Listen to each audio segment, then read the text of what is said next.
हरित क्रांति से आशय कृषि क्षेत्र में हुए उस बड़े परिवर्तन से है जिसके माध्यम से उन्नत बीजों, रासायनिक उर्वरकों, सिंचाई कीटनाशकों और आधुनिक कृषि तकनीकों का उपयोग कर फसल उत्पादन में अभूतपूर्व वृद्धि की गई।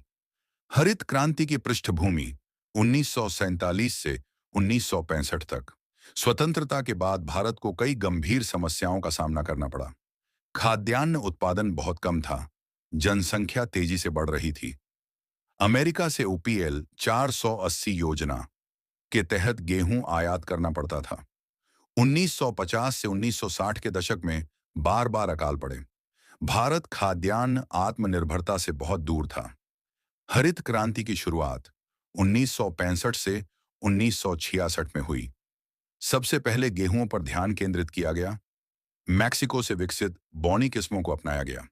हरित क्रांति के प्रमुख वैज्ञानिक, उसमें पहले ही डॉक्टर एम.एस. स्वामीनाथन, उन्हें भारत में हरित क्रांति का जनक माना गया, और दूसरे नॉर्मन बोरलॉग, उन्हें वैश्विक हरित क्रांति का जनक कहा गया है।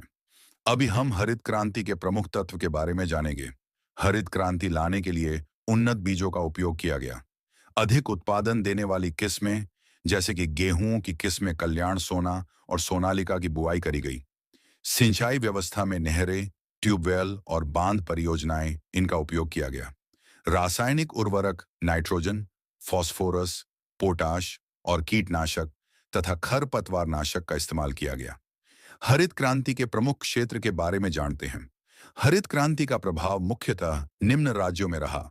उसमें पंजाब, हरियाणा, पश्चिमी उत्तर प्रदेश और आंशिक रूप से तमिलनाडु, आंध्र प्रदेश, इन राज्यों का समावेश था, क्योंकि इन क्षेत्रों में सिंचाई सुविधाएं बेहतर थीं। अभी हम हरित क्रांति की उपलब्धियां और उनके सकारात्मक परिणाम के बारे में जानेंगे। खाद्यान्न उत्पादन में भारी वृद्धि हुई। गेहूं उत्पादन में क्रांतिकारी बढ़ोतरी हुई। भारत खाद्यान्न में आत्मनिर्भर बना। अकाल की स्थिति समाप्त हुई। किसानों की आय में वृद्धि हुई। अब हरित क्रांति के नकारात्मक परिणाम के बारे में जानेंगे। क्षेत्रीय असमानता बढ़ी। छोटे किसानों को कम लाभ मिला। मृदा की उर्वरता में कमी हुई। भूजल स्तर में गिरावट देखने मिली और रासायनिक प्रदूषण हुआ। बाद में हरित क्रांति का विस्तार चावल, मक्का, ज्वार, बाजरा में हुआ, लेकिन सफलता गेहूं जैसी नहीं रही।